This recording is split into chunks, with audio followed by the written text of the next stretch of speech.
আপনারা বুঝতে পারতেছেন আমি কোনো কিছু বলার মতো অবস্থায় নাই।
মানে খুব অল্প সময় সে যখন চাকরি করতো ওই সময়টাতে, এবং আপনারা সবাই জানেন যে আমি মিডিয়া পজ করি, মিডিয়া থেকে অনেক দিন আমি দূরে, বিয়ের পরে আমি মিডিয়া থেকে অনেক দিন দূরে, আপনারা সবাই জানেন আমি কোনো রকম মিডিয়ার সাথে কোনো কিছুতেই রিলেটেড না। আমি একটা কর্পোরেট জব করি, প্লাস আমার একটা অনলাইন বিজনেস আছে।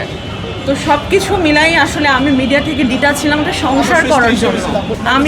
আমি আসলে সুষ্ঠু এবং ন্যায় বিচার চাই।